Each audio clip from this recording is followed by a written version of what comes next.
Kaguya-sama, the first kiss that never ends. I just saw the movie this Christmas. Quick video, hope I don't miss my flight. Of course, no spoilers, but I really think you need to hear what I gotta say before you go into this movie, because I could see some people easily getting pissed off. Honestly, I wouldn't be surprised if it's like 50-50. So this Kaguya-sama movie actually takes place literally right after the end of season 3. Like you saw me tweet out, this feels like what Kaguya season 3 was missing. Depending on how you feel about that statement, this movie may go either way for you. You had Kaguya and the president smooch, and now this movie is the aftermath to that. I didn't watch any of the trailers going into this because I'm like, I'm already gonna see this. I don't need more convincing. Thankfully, the Kaguya-sama movie trailers do tell you there's some conflict involved after, the season 3 events. I'm definitely not gonna spoil why, since I think it's almost perfect and it just caught me off guard. Oh, yeah, this is Kaguya-sama, something like that would happen. But I could also see the other side, just imagining some people going into this and saying, that's what you guys have an issue with? What? For me, personally, I really enjoyed how they handled this. You longtime viewers definitely know I have a soft spot for love anime, romance anime. You know that Kaguya-sama, all these seasons leading up to the third one have been in my top 10 of that year. I wouldn't be surprised if Kaguya-sama season 3 is on my list for this year. That is coming up. And for romance stories, Kaguya-sama included, you always have the progression. Are they going to get together? When are they going to get together? What are the conflicts? And unfortunately for a lot of these stories, you do have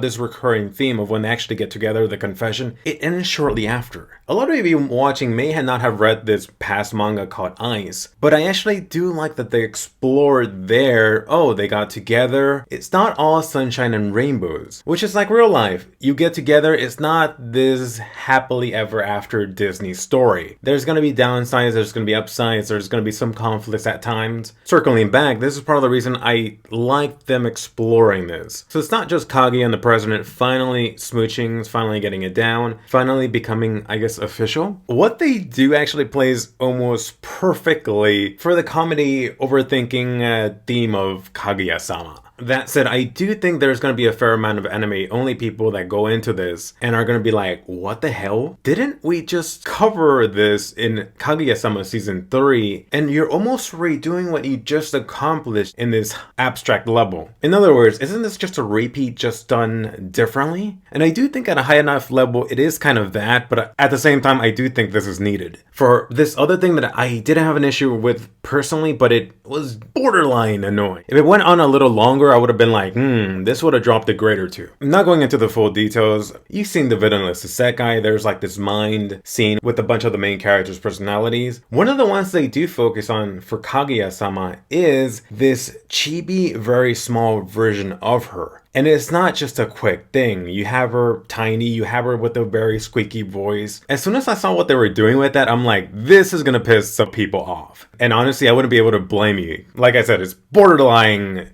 grieving. Thankfully for me, they used it sparingly enough. I think also in general, I think some people are going to be put off by, hey, the end of season 3 wasn't this happy ending. Aren't they an official couple now? Why is there still more? Why is there still some conflict? Which again, I think for stories like this, it just comes with the territory. You need something for the story to keep on going. And there is more to come in Kaguya-sama season 4, maybe even season 5 or another movie, I don't know. I did in particular love 2 of the end songs used. So if you love the Kaguya-sama movie, you have this to look forward to. For the animation, since I do like to touch on this since it is a movie, I'll be real and say that this really just felt like, a couple of episodes stitched together. There wasn't anything that seemed like, oh, this is movie, this is higher level animation than the anime. If anything, I'd say the anime had better scenes since they were probably working on both of these in parallel. Both of these coming out in the same year with season 3. I will say that I even surprised myself saying that I didn't mind it too much. Not for Kaguya-sama. I think the comedy, the fun bits